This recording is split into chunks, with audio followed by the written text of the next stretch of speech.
दोस्तों, वक्त बड़ा बलवान है। अगर वक्त के साथ बदलाव चाहते हैं, अपने आप को बदलना चाहते हैं और वो मुकाम हासिल करना चाहते हैं, वही मुकाम आपका रिजल्ट, तो दोस्तों आपके अंदर एक क्वालिटी होनी चाहिए।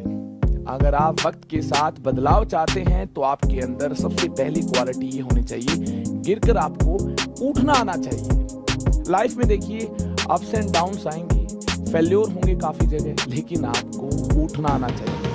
कभी भी आपको डीमोटिवेशन होती है तो आप वैसा कुछ कीजिए जिससे आप सबसे ज्यादा मोटिवेटेड होते हैं। केवल उठने से, बैठने से काम नहीं बनेगा। तो जैसे आपके आज हालात हैं, हमेशा ऐसे ही हालात नहीं रहेंगे।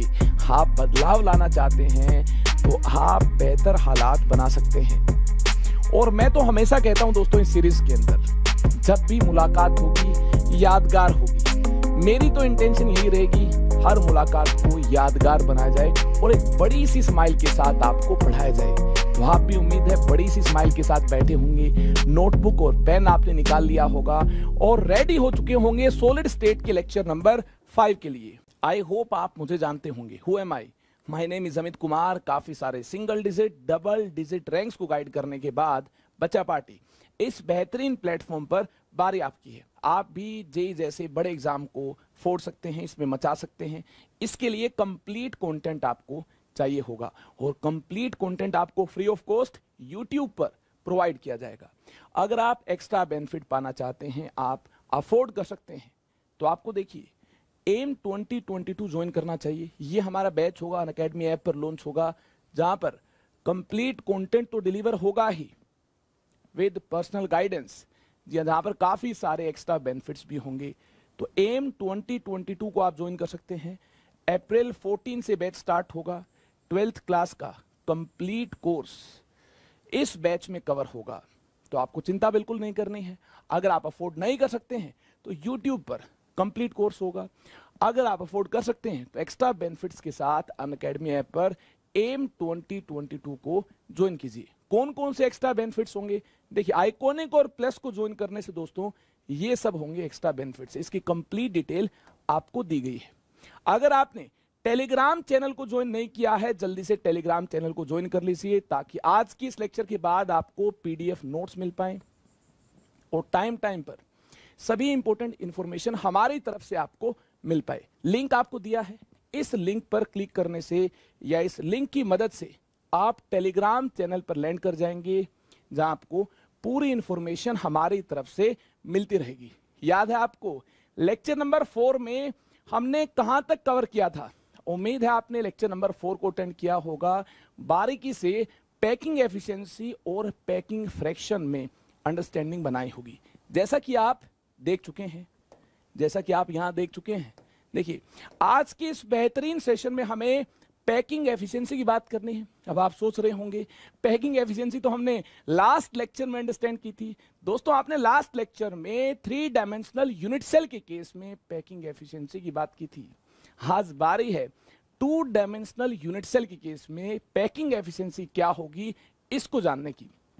और इसके बाद डेंसिटी ऑफ यूनिट सेल को जानना है। इससे रिलेटेड क्वेश्चंस जेईई में, जेईई एडवांस्ड, नीट में आ चुके हैं। इनफैक्ट बोर्ड्स में भी इससे रिलेटेड क्वेश्चंस आते हैं। एक छोटा सा प्यारा सा फॉर्मूला है डेंसिटी ऑफ यूनिट सेल का, जिसको आपको याद रखना है, कैसे अप्लाई करना है। इससे रिलेटेड काफी सारे क्वेश्चंस की जमकर प्रैक्टिस भी होगी। और देखिए दोस्तों, 2 डायमेंशनल यूनिट सेल की पैकिंग एफिशिएंसी हमारी एनसीईआरटी बुक में नहीं है, लेकिन जेईई एडवांस्ड में ये क्वेश्चन आ चुका है। जल्दी से देखिए, ये क्वेश्चन जेईई एडवांस्ड में आ चुका है, नोट कर लीजिए। जेईई का पुराना क्वेश्चन है। जल्दी से वीडियो को पॉज कीजिए और देखिए कैसे क्वेश्चंस को आप आसानी के साथ अब अटेम्प्ट कर पाते हैं। अगर नहीं अटेम्प्ट कर पाते हैं तो भी चिंता नहीं करनी है, कंप्लीट सॉल्यूशन आपको प्रोवाइड होगा।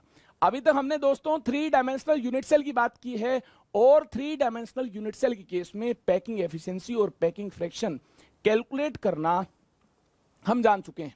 आज की हमारी इस मुलाकात में सबसे पहले 2 डायमेंशनल यूनिट सेल की पैकिंग एफिशिएंसी और पैकिंग फ्रैक्शन किस अंदाज में कैलकुलेट होगा, यह जानना है।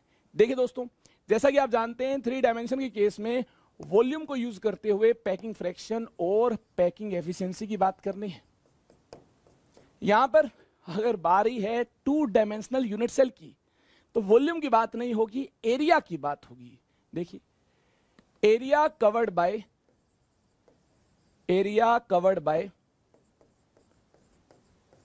बाय एटम्स, और हमें एटम्स को दोस्तों सर्कुलर मानना होगा। ये एक हाइपोथेटिकल केस है, इमेजिनरी केस है, मानना होगा तो मानना होगा। इसमें आपकी नहीं चलेगी, मेरी नहीं चलेगी, जो डिमांड है उसको पूरा करना होगा। Area covered by atoms divided by total area of unit cell, area की बात करनी होगी, यही डिफरेंस होगा। और परसेंटेज में हमें इसको इंडिकेट करना है तो 100 से मल्टीप्लाई करना होगा। देखिए कितना सिंपल है, बिल्कुल सिंपल है। अगर देखिए एटम्स को सर्कुलर मानना है, यूनिट सेल हमें दिया है, तो आपको कंट्रीब्यूशन पता होना चाहिए कि नहीं पता होना चाहिए? कंट्रीब्यूशन पता होना चाहिए, तभी तो हम ये चेक कर पाएंगे इस यूनिट सेल में इफेक्टिवली कितने एटम्स होंगे। यानी हमें Z पता होना चाहिए। पॉइंट नंबर 1, हमें पता होना चाहिए दोस्तों Z। दूसरी बात, अगर यहां पर देखिए ये साइड L है, तो यहां रेडियस और L के बीच क्या रिलेशन होगा, यह भी पता होना चाहिए। इसको भी यूज करना होगा। ये मुझे कैसे आइडिया लगा? देखिए, ये आइडिया मुझे प्रीवियस सेशन में इतने सारे यूनिट सेल्स की पैकिंग एफिशिएंसी और पैकिंग फ्रैक्शन को इंडिकेट करने के बाद लग पाया है। उम्मीद है आपने लास्ट लेक्चर को अटेंड किया होगा और एंजॉय किया होगा पैकिंग फ्रैक्शन, पैकिंग एफिशिएंसी को। यहां देखिए, ज्यादा बातें ना करते हुए सबसे पहले जल्दी जल्दी से हमें Z कैलकुलेट करना होगा। देखिए, यहां हमारे पास 2 डायमेंशनल स्क्वायर यूनिट सेल है। कैसा यूनिट सेल है? एक स्क्वायर बन रही है, 2 डायमेंशनल स्क्वायर यूनिट सेल है। कंट्रीब्यूशन क्या होगा? यहां देखिए, कॉर्नर पर बैठे एटम का कंट्रीब्यूशन क्या होगा? अगर आप ध्यान से देखें, इसका दोस्तों 1/4 पोर्शन ही अंदर होगा, इसका भी 1/4, इसका भी 1/4 पोर्शन अंदर होगा। इस सर्कल का 1/4 पोर्शन अंदर होगा। अगर आप ध्यान से देखेंगे, विजुलाइज करेंगे, पूरी कहानी दोस्तों आपको अंडरस्टैंड होगी। देखिए, कट कर दीजिए, क्लैरिटी आपको मिल पाएगी। कट कर दीजिए इस प्रकार से। आई होप अब आपने अंडरस्टैंडिंग बना ली होगी। इस सर्कुलर एटम का कितना पोर्शन अंदर है और कितना बाहर है? देखिए, अंदर 1/4 है, इसी को ही हमें कंसिडर करना है। हर कॉर्नर पर बैठे एटम का कंट्रीब्यूशन दोस्तों 1/4 होगा, और ऐसे एटम्स कितने? 4 हैं। तो ध्यान से देखिए, 4 × 1/4 कॉर्नर से हमें ये कंट्रीब्यूशन मिल पाएगा। अब देखिए, इस एटम का जो बीच में यहां पर प्लेस्ड है, इसका तो फुल कंट्रीब्यूशन होगा, इसको नेबरिंग यूनिट सेल शेयर नहीं कर पाएंगे। तो देखिए, इसका फुल कंट्रीब्यूशन होगा +1 × 1। यहां से देखिए, इस प्रकार से Z क्या मिलता है? इस प्रकार से Z हमें इस पर्टिकुलर केस में दोस्तों 2 मिलता है। इसके बाद सोचिए, L एंड R का रिलेशन क्या होगा? ये एक स्क्वायर है, क्लियर है बात? ये L है, तो ये भी L होगा। ये डिस्टेंस भी कितना होगा? इसके सेंटर से इसके सेंटर तक का डिस्टेंस दोस्तों ये भी L होगा। और ये भी कितना होगा दोस्तों? ये भी L होगा, ये भी L होगा। आई होप ये आपने अंडरस्टैंड कर लिया होगा। स्क्वायर के केस में सभी साइड्स क्या होंगी? सेम होंगी। अब यहां से देखिए, अगर इस कॉर्नर से लेकर इस कॉर्नर तक के डिस्टेंस की बात की जाए, यहां से लेकर यहां तक के डिस्टेंस की बात की जाए, L की टर्म्स में क्या होगा? R की टर्म्स में तो उम्मीद है आपको दिखाई दिया होगा। L की टर्म्स में क्या होगा? देखिए, पाइथागोरस अप्लाई की जा सकती है। ये हाइपोटेन्यूज है, ये एक राइट एंगल ट्रायंगल है, तो P², ध्यान से देखिए, इस प्रकार से P² + B² = H²। यहां से देखिए, परपेंडिकुलर L है, L² + बेस L है, L² = H²। H यहां से H क्या मिलता है? √12, √12। ये आपको हाइपोटेन्यूज मिलता है L को यूज करते हुए, एज लेंथ L को यूज करते हुए, इसको यूज करते हुए, जो साइड है इसको यूज करते हुए हमें देखिए हाइपोटेन्यूज कितना मिलता है? L की टर्म्स में √12 मिलता है। आर की टर्म्स में क्या होगा, यहां से यहां तक का डिस्टेंस ये रेडियस है, आर होगा, यहां से यहां तक का डिस्टेंस ये डायमीटर है, आर ये 2r होगा, यहां से यहां तक का डिस्टेंस ये रेडियस है, आर होगा। तो देखिए r plus 2r plus r ये हुआ 4r। यहां से देखिए हाइपोटेन्यूज हमें क्या मिलता है, 4r मिलता है r की टर्म्स में। h is equal to 4r, h is equal to √12। यहां से देखिए √12 इज इक्वल टू 4r, ये रिलेशन हमें मिलता है। चलिए आगे चलते हैं जल्दी से। पैकिंग एफिशिएंसी और पैकिंग फ्रैक्शन कैलकुलेट करना है इस 2 डायमेंशनल यूनिट सेल के केस में, और ये क्वेश्चन कहां आ चुका है, जेईई एडवांस्ड में आ चुका है, तो जेईई मेंस और नीट के लिए इंपॉर्टेंट है। देखिए दोस्तों, पैकिंग फ्रैक्शन और पैकिंग एफिशिएंसी के लिए क्या करना होगा, एरिया कवर्ड कितना है। अब देखिए ऐसे सर्कुलर एटम्स कितने होंगे, 2 होंगे। अगर r रेडियस है तो एक एटम ने πr² एरिया कवर किया होगा। 2 डायमेंशनल यूनिट सेल का केस है, एरिया की बात करनी होगी, तो ऐसे इफेक्टिव नंबर ऑफ एटम्स कितने होंगे, 2 होंगे। तो 2 से मल्टीप्लाई किया, ये z into area covered bye पर एटम और 1 एटम।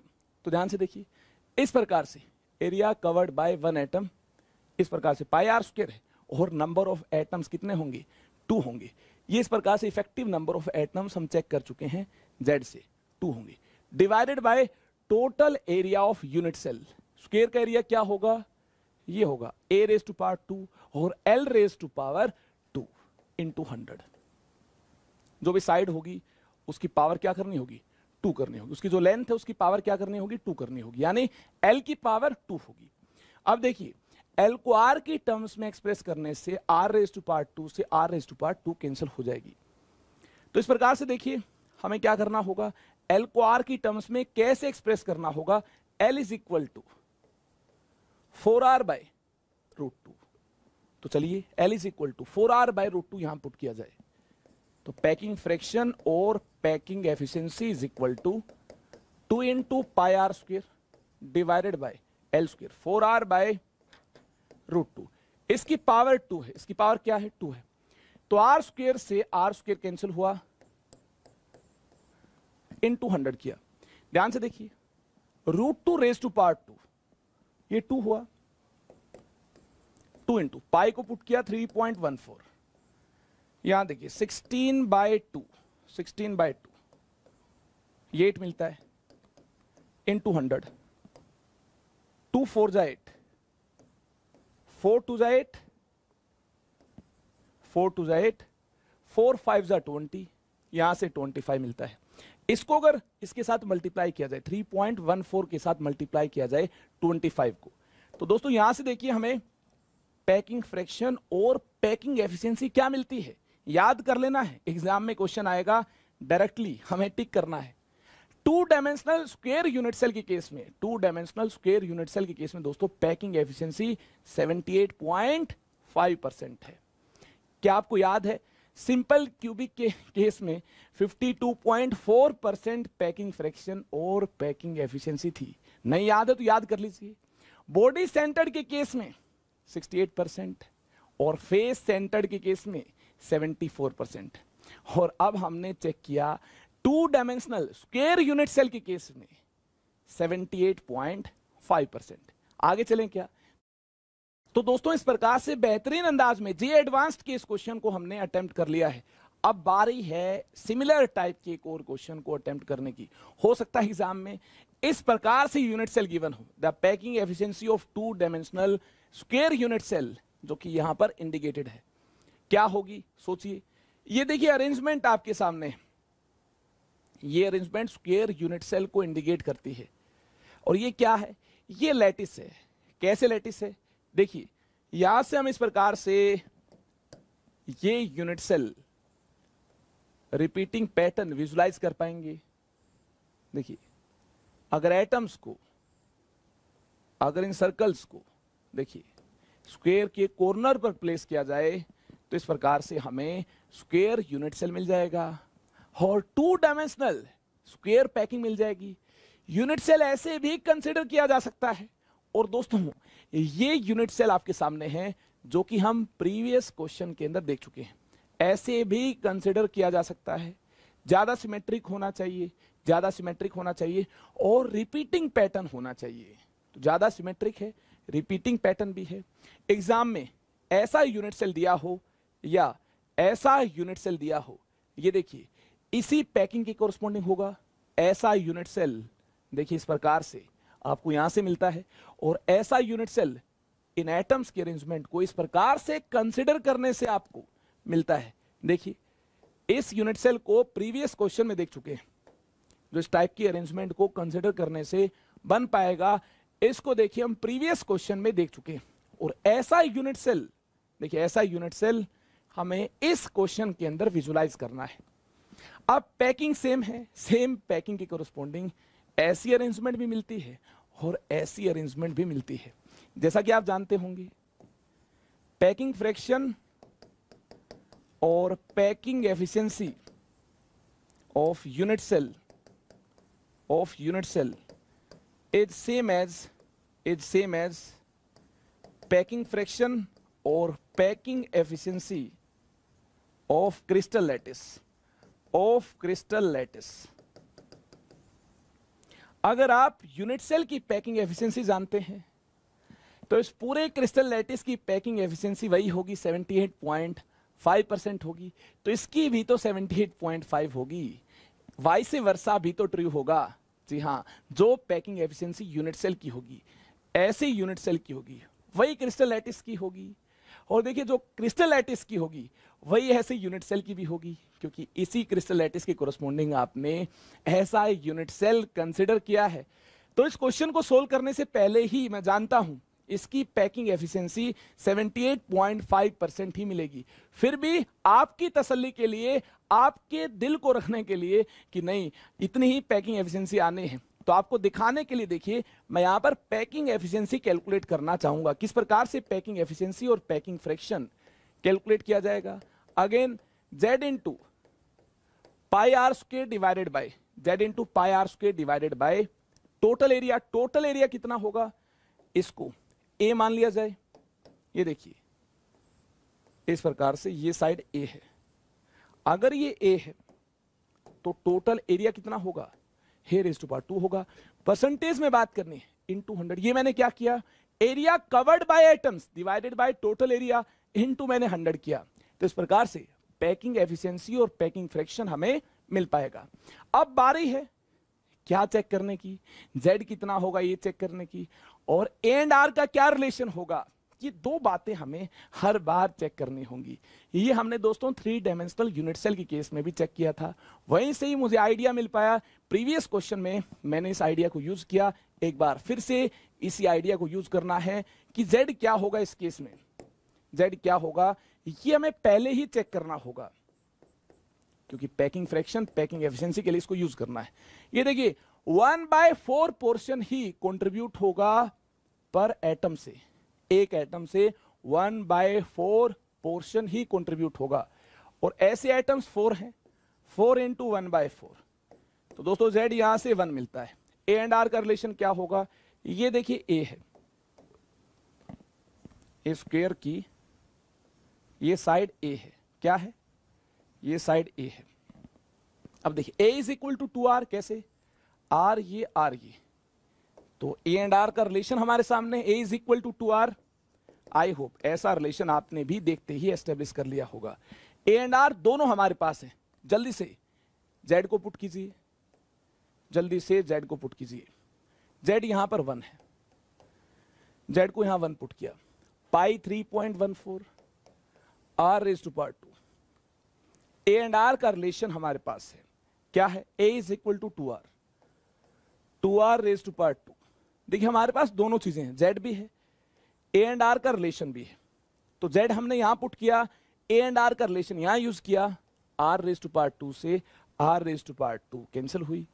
इस प्रकार से देखिए हमने यहां से पैकिंग फ्रैक्शन और पैकिंग एफिशिएंसी को कैलकुलेट कर लिया है। इसको सिंप्लीफाई करने के बाद दोस्तों यहां से 78.5% हमें मिल पाएगी पैकिंग एफिशिएंसी और पैकिंग फ्रैक्शन। सेम तो मिलनी थी, पैकिंग सेम है। यूनिट सेल को ऐसे कंसिडर किया जाए या ऐसे कंसिडर किया जाए, आप ऐसे पैकिंग एफिशिएंसी चेक कर चुके हैं इसकी, तो ऐसे भी यूनिट सेल कंसिडर करने से पैकिंग एफिशिएंसी इस लैटिस की आपको 78.5 ही तो मिलेगी। आई होप आपने इस बात को अंडरस्टैंड किया होगा कि इस प्रकार से यूनिट सेल कंसिडर किया जाए या इस प्रकार से कंसिडर किया जाए, लैटिस सेम है, लैटिस की पैकिंग एफिशिएंसी जितनी होगी उतनी ही यूनिट सेल की होगी। अगर हम प्रीवियस केस में देख चुके हैं लैटिस की पैकिंग एफिशिएंसी 78.5 होगी, तो इसकी भी दोस्तों 78.5 होगी। तो दोस्तों बार बार इसे कैलकुलेट बिल्कुल भी नहीं किया जाएगा। देखिए हम देख चुके हैं स्क्वायर यूनिट सेल 2 डायमेंशन में हुआ, कैसा भी हुआ, इसकी पैकिंग एफिशिएंसी और पैकिंग फ्रैक्शन 78.5% होगा। उम्मीद है ये आपने भी याद किया होगा, मैंने तो काफी साल पहले ही याद कर लिया था, अब आपने भी याद कर लिया होगा। अब देखते ही टिक करना है, क्वेश्चन एग्जाम में आएगा, देखते ही टिक करना 78.5%। लेकिन ये ध्यान रखना है 2 डायमेंशन में स्क्वायर यूनिट सेल के अलावा जो हमारे सिलेबस में दोस्तों है एक और unit cell, hexagonal unit cell, इसको भी ध्यान रखना है। इसकी पैकिंग एफिशिएंसी और पैकिंग फ्रैक्शन को कैलकुलेट करना है। उससे पहले दोस्तों हमें विजुलाइज करना होगा आखिरकार हेक्सागोनल यूनिट सेल दिखने में कैसा है।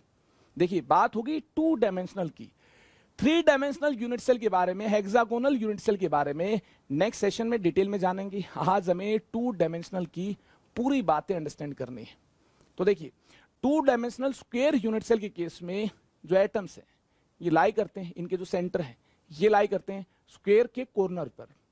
लेकिन दोस्तों 2 डायमेंशनल हेक्सागोनल यूनिट सेल के केस में इक्विलेटरल ट्रायंगल के कॉर्नर पर एटम्स के सेंटर लाई करते हैं। किस प्रकार से? देखिए इस प्रकार से, अगर एटम्स की सेंटर इक्विलेटरल ट्रायंगल के कॉर्नर पर लाई करते हैं, ध्यान से देखिए, और कितने इक्विलेटरल ट्रायंगल को कंसिडर कीजिए, देखिए इस प्रकार से 6 इक्विलेटरल ट्रायंगल्स को कंसिडर कीजिए। इसी अंदाज में एटम्स के सेंटर इक्विलेटरल ट्रायंगल के कॉर्नर पर लाई करते हैं और ऐसी 6 इक्विलेटरल ट्रायंगल देखिए हमारे सामने है। तो इससे हमें क्या मिल पाएगी? इससे हमें हेक्सागन मिल पाएगी। हेक्सागन आपके सामने है। एक हेक्सागन में कितने इक्विलेटरल ट्रायंगल होंगी? ध्यान से देखिए 6 इक्विलेटरल ट्रायंगल होंगी। अब क्या करना है? 2 डायमेंशनल यूनिट सेल का केस है, 2 डायमेंशनल यूनिट सेल का केस है, तो इस केस में एरिया को हमें कंसिडर करना होगा। दोस्तों एरिया को कैसे कंसिडर किया जाएगा? देखिए पैकिंग फ्रैक्शन और पैकिंग एफिशिएंसी कैलकुलेट करते time area covered by atoms, area covered by atoms, atoms को सर्कुलर मानना होगा, divided by total area of unit cell, और परसेंटेज में बात करनी है, इनटू 100 करना होगा। और ये आप जानते हैं जब भी पैकिंग फ्रैक्शन पैकिंग एफिशिएंसी की बात करनी है तो 2 बातें आपको पता होनी चाहिए। कौन कौन सी 2 बातें आपको पता होनी चाहिए? एक तो इफेक्टिव नंबर ऑफ एटम्स कितने हैं, जेड क्या है, और दूसरा ए एंड आर का रिलेशन आपको पता होना चाहिए। दोस्तों ए एंड आर का रिलेशन बिल्कुल साफ है। देखिए ए एंड आर का रिलेशन ये है, ये आर है, ये आर है, और यहां से यहां तक का डिस्टेंस अगर ये ए है तो ए इज इक्वल टू 2r। देखिए a is equal to 2r, a and r का रिलेशन आपके सामने है। चलिए एक बात हम जान गए हैं, दूसरी बात क्या होगी? इफेक्टिव नंबर ऑफ एटम्स कितने होंगे। ध्यान से देखिए इस प्रकार से अगर हम कंसिडर करते हैं हेक्सागोनल यूनिट सेल को, इस प्रकार से दोस्तों अगर हमने हेक्सागोनल यूनिट सेल को कंसिडर किया है जो कि आपके सामने है, ध्यान से देख लीजिए, तो यहां देखिए इस प्रकार से जो ये एटम्स हैं जिनके सेंटर को ज्वाइन करने से हमें हेक्सागन मिलती है, इनका क्या कंट्रीब्यूशन होगा इसको इस प्रकार से चेक किया जा सकता है। कॉर्नर एटम का क्या कंट्रीब्यूशन होगा? दोस्तों इसको ऐसे चेक किया जा सकता है, इस प्रकार से काफी सारे और यूनिट सेल भी होंगे इसके चारों तरफ। मैंने देखिए क्या किया, ये जो कॉर्नर एटम है इसका कंट्रीब्यूशन क्या है, जो इसका कंट्रीब्यूशन होगा वही बाकी कॉर्नर एटम्स के लिए कंट्रीब्यूशन हो जाएगा। जी हां देखिए ये एटम 3 यूनिट सेल में पार्टिसिपेट करता है, इस प्रकार से इसका कंट्रीब्यूशन 1/3 होगा। दोस्तों इसका कंट्रीब्यूशन 1/3 होगा। अगर दोस्तों इसका कंट्रीब्यूशन 1/3 होगा तो इन सभी का कंट्रीब्यूशन 1/3 होगा। इन सभी का कंट्रीब्यूशन 1/3 होगा तो Z क्या होगा? ध्यान से देखिए, ऐसे एटम्स 1/3 कंट्रीब्यूशन के साथ कितने हैं? देखिए 1 2 3 4 5 6, और तो कोई लेयर होगी नहीं ऊपर नीचे, क्योंकि 2 डायमेंशन में बात करनी है और स्क्वायर मानते हुए यहां बात नहीं करनी है, हेक्सागन मानते हुए बात करनी है। स्क्वायर यूनिट सेल को पहले देख चुके हैं, अब बारी है हेक्सागोनल यूनिट सेल की। तो देखिए क्या किया, इसके बगल में काफी सारे हेक्सागोनल यूनिट सेल और भी होंगे। हमें तो लैटिस के कोरस्पॉन्डिंग बात करनी, पैकिंग एफिशिएंसी, पैकिंग फ्रैक्शन की, तो हमने लैटिस में एक रिपीटिंग पैटर्न पिक किया। रिपीटिंग पैटर्न ऐसा होगा, इसके चारों तरफ और भी तो यूनिट सेल होंगे, जी इसके चारों तरफ और भी यूनिट सेल होंगे। तो मैंने क्या चेक किया, ये एक एटम कितने यूनिट सेल में पार्टिसिपेट करता होगा? 1 2 3 में पार्टिसिपेट करता होगा। तो एक में कितना कंट्रीब्यूशन हुआ? अगर 3 में पार्टिसिपेट करता होगा, इस प्रकार से कॉर्नर एटम से हमें एक यूनिट सेल में 1/3 कंट्रीब्यूशन मिलता है, तो बाकी कॉर्नर एटम से भी 1/3 कंट्रीब्यूशन मिल पाएगा। ऐसे एटम्स दोस्तों 6 है, 1/3 × 6। और ये देखिए, एक एटम यहां पर प्लेस्ड है, एक एटम या इस फेस पर प्लेस्ड है, यहां तो हमें फुल कंट्रीब्यूशन मिल रहा होगा इस एटम से। तो देखिए इस एटम से इसका फुल कंट्रीब्यूशन हमें मिल रहा होगा 1 × 1, यानी हमें यहां से देखिए दोस्तों Z क्या मिलेगा? 2 + 1 Z हमें 3 मिलेगा। Effective number of atoms per unit cell इस प्रकार के कितने होंगे? 3 होंगे। क्लियर है ना ये बात? मामला हजम हुआ? अगर ये बात आपने अंडरस्टैंड की, Z इस केस में 3 है, A एंड R का रिलेशन आप जानते हैं। तो देखिए area covered by atoms, atom को हमें सर्कुलर मानना है, इफेक्टिव नंबर ऑफ एटम्स 3 है, और एक एटम ने πr² एरिया कवर किया होगा। सर्कुलर मानते हुए सर्कल का एरिया यही तो होगा, तो 3 एटम्स का एरिया कवर्ड कितना होगा? 3 × πr²। क्लियर है बात? Total area of unit cell, यानी total area of 2 dimensional hexagonal unit cell. अब ये हेक्सागन कितने इक्विलेटरल ट्रायंगल से बना है? 6 से बना है, तो ये होगा 6 × एरिया ऑफ 1 इक्विलेटरल ट्रायंगल। और एक इक्विलेटरल ट्रायंगल का एरिया क्या होगा? इसका फॉर्मूला आपने 10th क्लास में देखा है। Area of 1 equilateral triangle is √3/4 a⁴2, √3/4 a⁴2। और A और R का रिलेशन आप जानते हैं, A = 2R। तो यहां से क्या किया जाएगा? देखिए यहां से एरिया ऑफ 1 इक्विलेटरल ट्रायंगल को पुट किया जाएगा क्या? √3/4 × a⁴2।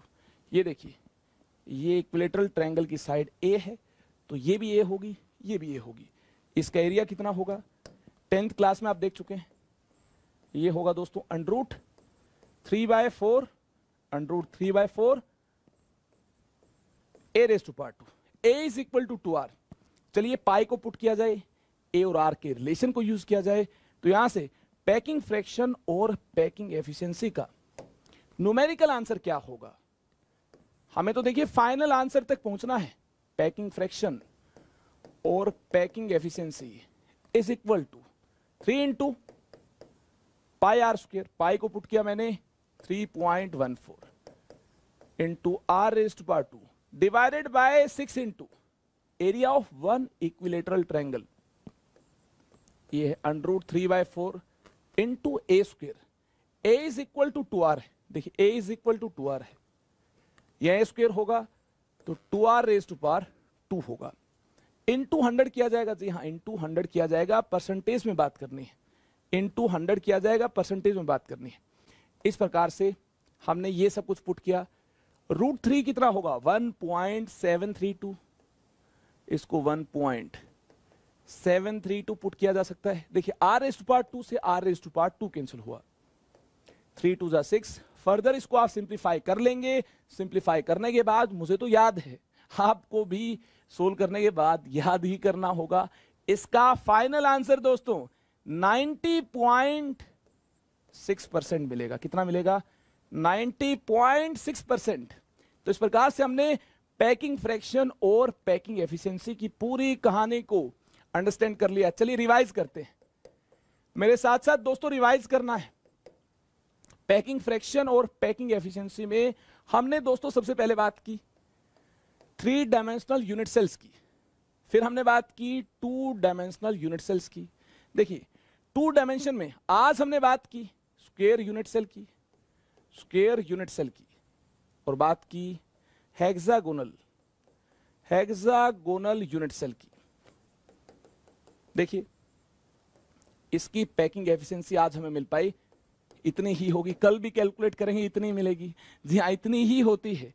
स्क्वायर यूनिट सेल के केस में 78.5%, हेक्सागोनल के केस में 90.6%। और ये ध्यान रखें, ये हमने 2 डायमेंशनल यूनिट सेल के केस में कैलकुलेशन की है। दोस्तों 3 डायमेंशनल यूनिट सेल में कौन कौन से यूनिट सेल की पैकिंग एफिशिएंसी और पैकिंग फ्रैक्शन को हम याद कर चुके हैं। आई होप आपको याद आया होगा। हम बात कर चुके हैं प्रिमिटिव और सिंपल क्यूबिक की, और हम बात कर चुके हैं बॉडी सेंटर्ड की, हम बात कर चुके हैं फेस सेंटर्ड की। और दोस्तों ये बात अभी पेंडिंग है, 3 डायमेंशनल हेक्सागोनल यूनिट सेल की बात नेक्स्ट सेशन में करनी है। तो ध्यान से देखिए क्या डेटा हमें मिल पाया, इसके कोरस्पोंडिंग हमें देखिए पैकिंग फ्रैक्शन और पैकिंग एफिशिएंसी मिल पाई 52.4%। कितने मिल पाए? 52.4%। इसके कोरस्पोंडिंग 68%। दोस्तों फेस सेंटर्ड की कोरस्पोंडिंग 74%। याद हो गया आपको? हेक्सागोनल की कैलकुलेशन अभी तक हमने नहीं की है, लेकिन फिर भी याद कर लें, कैलकुलेशन भी हो जाएगी, फिर भी तो याद ही करना होगा, बाद में भी याद ही करना होगा, एग्जाम में भी डायरेक्ट क्वेश्चन आएगा और आ भी चुका है, जेईई एडवांस्ड में आ भी चुका है। ऐसा हेक्सागोनल यूनिट सेल है, पैकिंग एफिशिएंसी क्या होगी दोस्तों? 74% होगी। ध्यान से देखिए, फेस सेंटर्ड के केस में भी 74% और 3 डायमेंशनल हेक्सागोनल यूनिट सेल के केस में भी 74%। इनको एक साथ याद कीजिए, इस केस में 52.4%, इस केस में 68%, और ये तो याद हो ही गया है। आज की इस बेहतरीन सेशन में हमने 78.5%, 90.6% किस प्रकार से स्क्वायर यूनिट सेल और हेक्सागोनल यूनिट सेल के केस में पैकिंग एफिशिएंसी होगी, इसकी बात कर ली है।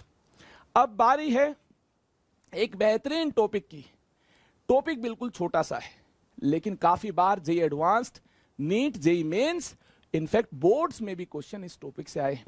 एनसीईआरटी बुक में डायरेक्ट फॉर्मूला दिया है। इससे पहले मैं बात करूंगा ये फॉर्मूला आया कहां से है। मैं किस टॉपिक की बात कर रहा हूं दोस्तों? मैं बात कर रहा हूं डेंसिटी ऑफ यूनिट सेल की। Again density of unit cell और density of crystal lattice same होगी। क्यों होगी? डेंसिटी भी इंटेंसिव प्रॉपर्टी होती है। डेंसिटी होती क्या है? सबसे पहले डेंसिटी को जानेंगे, उसके बाद हम मेंशन करेंगे डेंसिटी भी इंटेंसिव प्रॉपर्टी है, क्वांटिटी पर डिपेंड नहीं करती है।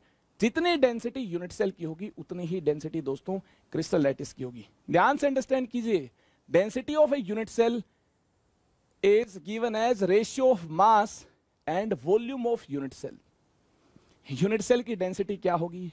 मास डिवाइडेड बाय वॉल्यूम। जैसे बाकी सब्सटेंसेस की डेंसिटी को डिफाइन किया जाएगा दोस्तों, वैसे ही डेंसिटी को यूनिट सेल और क्रिस्टल लैटिस के केस में भी डिफाइन किया जाएगा, मास डिवाइडेड बाय वॉल्यूम।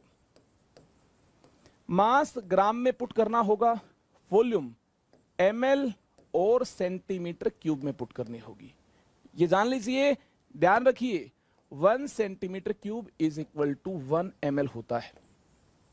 तो वॉल्यूम को सेंटीमीटर क्यूब में या ml में एक्सप्रेस करना होगा तो हमें डेंसिटी ग्राम पर सेंटीमीटर क्यूब और ग्राम पर ml मिल पाएगी। ये पॉइंट आपने अंडरस्टैंड किया, डेंसिटी होती क्या है। इसके बाद देखिए, density is n intensive property, density is an intensive property. दोस्तों इंटेंसिव प्रॉपर्टी क्या होती है? जो प्रॉपर्टीज क्वांटिटी से इंडिपेंडेंट होती हैं, ऐसी प्रॉपर्टीज को इंटेंसिव प्रॉपर्टीज बोला जाता है। यानी हम बोल सकते हैं, अगर ऐसा है तो हम बोल सकते हैं density of unit cell is same as density of crystal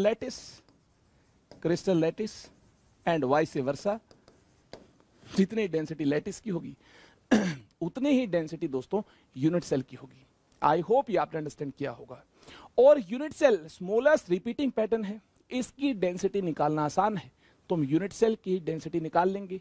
अगर एग्जाम में क्वेश्चन आएगा कि लैटिस की क्या होगी, भाई वही होगी जो यूनिट सेल की होगी। देखिए अगर यूनिट सेल की कोरस्पॉन्डिंग मास m है, वॉल्यूम v है, तो लैटिस के कोरस्पॉन्डिंग जिस प्रपोर्शन में मास इंक्रीज किया होगा उसी प्रपोर्शन में वॉल्यूम भी इंक्रीज होगी। ये रेशियो दोस्तों आपको क्या मिल पाएगा? सेम मिल पाएगा। यानी density unit cell and crystal lattice की आपको सेम मिल पाएगी। चलिए आगे चलते हैं। इतना सिंपल फॉर्मूला हमारी एनसीईआरटी बुक में नहीं दिया है। एनसीईआरटी बुक में डेंसिटी का फॉर्मूला, मायावी फॉर्मूला ये दिया है। काफी सारे स्टूडेंट्स को कंफ्यूजन होती है, आखिरकार ये फॉर्मूला आया कहां से है? आसमान से टपक गया या फिर समंदर से आया? कहां से ये फॉर्मूला आया है? ध्यान से देखिए, z into M divided by a cube into N A. हमें ये चेक करना आखिरकार ये फॉर्मूला आया कहां से है। सोचिए, दिमाग लगाइए, डेंसिटी ऑफ यूनिट सेल का ये फॉर्मूला कहां से आया है? इसी को यूज करते हुए डिफरेंट यूनिट सेल्स के केस में, क्यूबिक यूनिट सेल्स के केस में density of cubic unit cell calculate की जाएगी इस बेहतरीन फॉर्मूला से। ये आया कहां से है? क्या आपने सोच लिया है? अगर आपने दिमाग लगाया है तो देखिए, मेरा दिमाग क्या कहता है? Density is equal to mass by volume. Simplicity के साथ बात करनी होगी, मास ग्राम में, वॉल्यूम सेंटीमीटर क्यूब और एमएल में। ध्यान से देखिए, मास ग्राम में कैसे एक्सप्रेस किया जाए? एटॉमिक मास तो एएमयू में होता है, एटॉमिक मास यूनिट में होता है, तो मास को ग्राम में कैसे एक्सप्रेस किया जाए? दोस्तों मास को ग्राम में आसानी के साथ एक्सप्रेस किया जाएगा मोलर मास को यूज करते हुए। मोलर मास आप जानते हैं क्या? Mass of 1 mole atoms, mass of 1 mole atoms is molar mass. Molar mass इसको m ग्राम से इंडिकेट किया। और 1 मोल एटम्स का क्या मीनिंग है? 1 मोल एटम्स का मीनिंग है 6.022 इंटू 10⁻23 एटम्स। इतने एटम्स का मास m ग्राम होता है। कितने एटम्स होंगे पर यूनिट सेल? z होंगे। जी हाँ, z से इंफॉर्मेशन मिल पाएगी एक यूनिट सेल में कितने एटम्स होंगे। ध्यान से देखिए, बिल्कुल ध्यान से देखिए, 6.022 इंटू 10⁻23 एटम्स के कोरस्पॉन्डिंग मास होगा m gram. Mass of 6.022 into 10⁻23 atoms is m gram, which is molar mass. 11th class में some basic concepts of chemistry में मोल कॉन्सेप्ट में आपने मोलर मास की डेफिनेशन देखी होगी। नहीं देखी है तो अब देख ले, बिल्कुल आसानी के साथ सिंपल लैंग्वेज में मैंने आपको बताया है 6.022 इंटू 10⁻23। अरे 1 मोल एटम्स, इतने एटम्स का मास क्या होगा? मोलर मास होगा, m ग्राम होगा। एक एटम का मास दोस्तों, mass of 1 atom, mass of 1 atom is m divided by 6.022 into 10⁻23। एक एटम का मास इतना होगा। अब यूनिट सेल में कितने एटम्स होंगे ये कौन बताएगा? मम्मी बताएंगी, पापा बताएंगे, या एग्जाम में मैं बताऊंगा आपको? दोस्तों इसकी इंफॉर्मेशन आपको ऑलरेडी दी जा चुकी है। ये आपको इफेक्टिव नंबर ऑफ एटम्स यानी Z से ये इंफॉर्मेशन मिल पाएगी इस पर्टिकुलर टाइप के यूनिट सेल में कितने एटम्स होंगे, यानी Z एटम्स होंगे। इसकी इंफॉर्मेशन आपको Z से मिल पाएगी। एक पर्टिकुलर टाइप के यूनिट सेल का मास क्या होगा, उस यूनिट सेल का मास उसके अंदर एटम्स जो होंगे उन एटम्स के मास पर ही तो डिपेंड करेगा। यानी उस यूनिट सेल में जितने एटम्स हैं उतने एटम्स का मास ही तो यूनिट सेल का मास होगा। तो ध्यान से देखिए, यूनिट सेल में z एटम्स हैं, effective number of atoms z है, तो z एटम्स का मास यानी यूनिट सेल का मास कितना होगा, m divided by 6.022 into 10⁻23 into z ग्राम। अगर मोलर मास ग्राम में है तो z एटम्स का मास भी ग्राम में होगा। यानी दोस्तों हमने mass of unit cell, mass of atoms, और ये एटम्स यूनिट सेल में, mass of unit cell m into Z divided by 6.022 into 10⁻23 gram, ये मास हमने ग्राम में एक्सप्रेस कर लिया है। अब ध्यान से देखिए, volume of unit cell, volume of cubic unit cell, volume of cubic unit cell क्या होगी? अगर एज लेंथ a है तो a क्यूब होगी, और a सेंटीमीटर में पुट करना होगा, तभी तो आपको वॉल्यूम सेंटीमीटर क्यूब यानी ml में मिल पाएगी। अब देखिए, मास एंड वॉल्यूम को पुट करने से, मास एंड वॉल्यूम को पुट करने से डेंसिटी, मास बाय वॉल्यूम जो है ये क्या मिलती है? मास मैंने पुट किया, सिंप्लिसिटी के साथ मास को मैंने ग्राम में एक्सप्रेस किया, m into Z divided by 6.022 into 10⁻23 gram, ये मास ऑफ यूनिट सेल है। Volume of cubic unit cell a cube है, या क्यूब की वॉल्यूम a क्यूब होगी, ये पुट की। यहां से देखिए डेंसिटी क्या मिलती है, डेंसिटी मिलती है m into Z divided by a cube into Na। अरे ये Na ही तो है, एवोगैड्रो नंबर क्या है, ये Na है। इस प्रकार से डेंसिटी का फॉर्मूला मिलता है क्यूबिक यूनिट सेल के लिए, where Na is 6.022 into 10⁻23, A as length, A is as length of cube in centimetre, centimetre में होनी चाहिए, ये याद रखना है। सेंटीमीटर में नहीं हुई तो आंसर ग्राम पर ml, ग्राम पर ml और ग्राम पर सेंटीमीटर क्यूब में नहीं आएगा। हमें आंसर इसी यूनिट के साथ ही एक्सप्रेस करना है, तो एज लेंथ सेंटीमीटर में होनी चाहिए। ये देखिए, हमने मास ग्राम में पुट किया, ये हमने वॉल्यूम सेंटीमीटर क्यूब और ml में पुट की। इस प्रकार से डेंसिटी हमें ग्राम पर ml और ग्राम पर सेंटीमीटर क्यूब मिल जाएगी। आई होप इसको आपने अंडरस्टैंड किया होगा।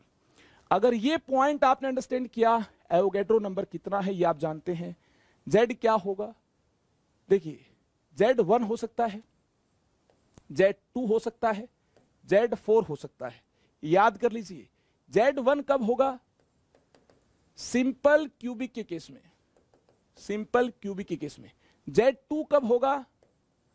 बॉडी सेंटर्ड के केस में। उम्मीद है आपने याद भी कर लिया होगा, काफी पहले क्यूबिक यूनिट सेल के टाइप्स आपको बताए जा चुके हैं, ए एंड आर का रिलेशन आपको बताया जा चुका है, कोऑर्डिनेशन नंबर आपको बताया जा चुका है, इफेक्टिव नंबर ऑफ एटम्स कितने होंगे ये भी आपको बताया जा चुका है। देखिए, सिंपल क्यूबिक के लिए Z1 होगा, बॉडी सेंटर्ड के लिए 2 होगा, फेस सेंटर्ड के लिए 4 होगा, फेस सेंटर्ड के लिए दोस्तों 4 होगा।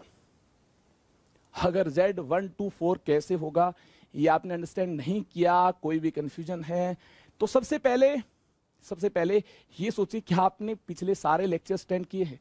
अगर अटेंड किए फिर भी आप ये नहीं सोच पाए Z1 2 4 कैसे है इन पर्टिकुलर यूनिट सेल्स के लिए, तो आप कमेंट सेक्शन में जाकर मुझे बताइएगा, इस कहानी को रिपीट कर दूंगा। अगर आप रिपीट कर सकते हैं तो आप कर लीजिए, बाकी स्टूडेंट्स का टाइम वेस्ट नहीं होगा। लेकिन फिर भी अगर आपको कोई प्रॉब्लम आई है तो कमेंट सेक्शन में जाकर मुझे जरूर बताइएगा। ये Z1 to 4 कैसे आया ये मैं आपको नेक्स्ट वीडियो में बता दूंगा। अब देखिए, Z1 to 4 कौन कौन से यूनिट सेल के लिए है? Simple cubic, body centred, face centred के लिए। इस प्रकार से Z1 to 4, 1 किसके लिए? सिंपल क्यूबिक के लिए, 2 किसके लिए? बॉडी सेंटर्ड के लिए, 4 फेस सेंटर्ड के लिए। इसके अलावा relation between A and R, इसकी इंफॉर्मेशन भी आपको होनी चाहिए। ये इंफॉर्मेशन भी यूज होगी। Relation between A and R, A is equal to 2R for simple cubic. A is equal to 2R, ये सिंपल क्यूबिक के लिए। ये देखिए √3A is equal to 4R, √3A is equal to 4R, √3A is equal to 4R, ये body centred के लिए। और ये देखिए √2A is equal to 4R, ये मैं आपको बता चुका हूं यूनिट सेल के टाइप्स के केस में। मैंने क्यूबिक यूनिट सेल्स के 3 टाइप्स आपको बताए, वहां पर ये पूरी कहानी आपसे डिस्कस हो चुकी है। क्लास नोट्स को रेफर कीजिए, वहां से आपको अंदाजा मिल पाएगा ये किसके लिए है, ये फेस सेंटर्ड के लिए है। आई होप आपने इस इंफॉर्मेशन को जान लिया है। इसके अलावा देखिए, इसके अलावा आपको यह भी जानना होगा, अगर एज लेंथ आपको पिकोमीटर में दी है तो आप इसको सेंटीमीटर में कैसे तब्दील कर पाओगे। मीटर में दी है तो आप इसको सेंटीमीटर में कैसे तब्दील कर पाओगे। देखिए 1 metre is equal to 10⁻² centimetre, 1 metre is equal to 10⁻² centimetre. Metre से सेंटीमीटर में ऐसे तब्दील किया जाएगा। दोस्तों अगर नैनोमीटर में एज लेंथ दी है, 1 nanometre is equal to 10⁻⁻9 metre, और सेंटीमीटर में कन्वर्ट करना है तो 100 से मल्टीप्लाई करना होगा, 10⁻⁻7 सेंटीमीटर। इस प्रकार से आप कन्वर्ट कर लेंगे। तो देखिए नैनोमीटर को सेंटीमीटर में तब्दील करना होगा, तो इस प्रकार से यूनिट कन्वर्जन आपको आना चाहिए। अगर एज लेंथ आपको एंगस्ट्रोम में दी है, 1 A0 is equal to 10⁻10 metre, और देखिए इसको सेंटीमीटर में तब्दील करने के लिए 100 से मल्टीप्लाई करना होगा, यानी 1 A0 इज इक्वल टू 10⁻10 को 100 से मल्टीप्लाई किया, ये -8 सेंटीमीटर।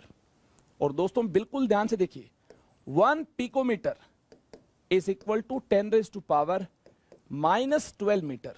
1 पिकोमीटर इतना मीटर के इक्वल है, 10⁻12 मीटर के इक्वल है। अगर इसको सेंटीमीटर में तब्दील करना है तो इसको मल्टीप्लाई करना होगा 100 से, 10⁻10 सेंटीमीटर। और देखिए 1 फेम्टोमीटर इज इक्वल टू 10⁻15 मीटर, ऐसा कुछ दिया है। तो इसको दोस्तों अगर सेंटीमीटर में तब्दील करना, 100 से मल्टीप्लाई कीजिए, ये हो जाएगा 10⁻13 सेंटीमीटर। अगर एज लेंथ आपको मीटर में, नैनोमीटर में, एंगस्ट्रोम में, पिकोमीटर में, फेम्टोमीटर में दी है, तो इसको किस प्रकार से, किस अंदाज में इसको सेंटीमीटर में तब्दील करना होगा, इसकी जानकारी भी मैंने आपको दी है।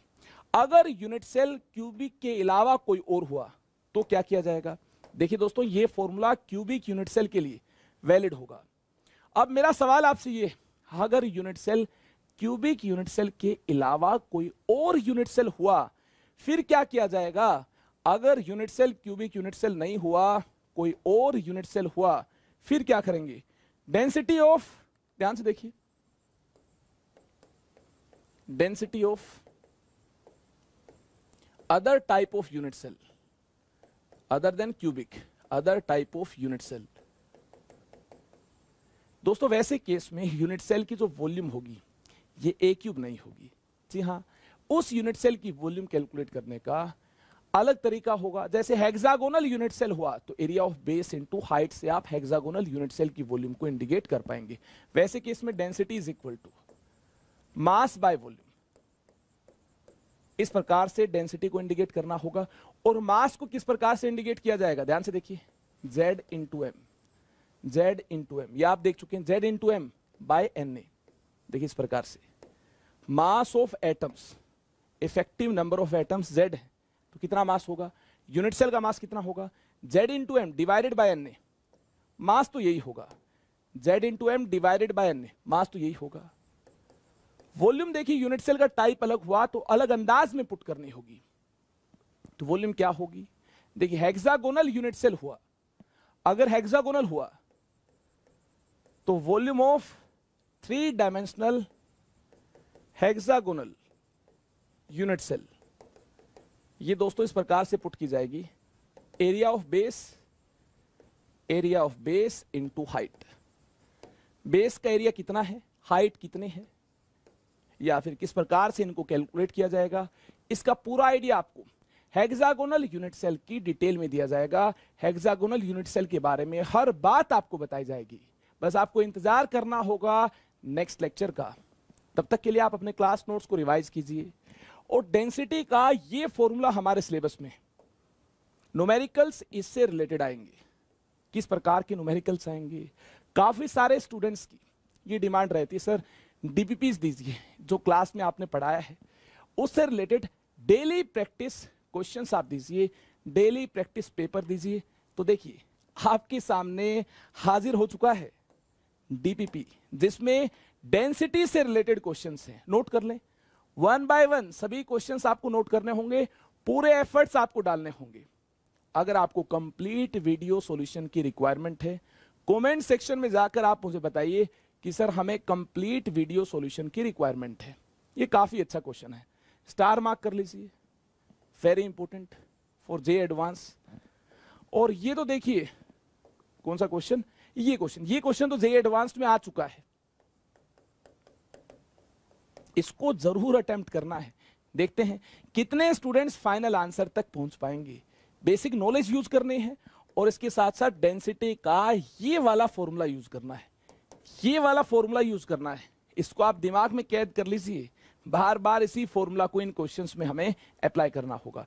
देखिए पीडीएफ नोट्स में आपको ये सभी क्वेश्चंस मिल जाएंगे, इनके सॉल्यूशन किस प्रकार से प्रोवाइड किए जाए ये आप मुझे कमेंट सेक्शन में जाकर बताइएगा।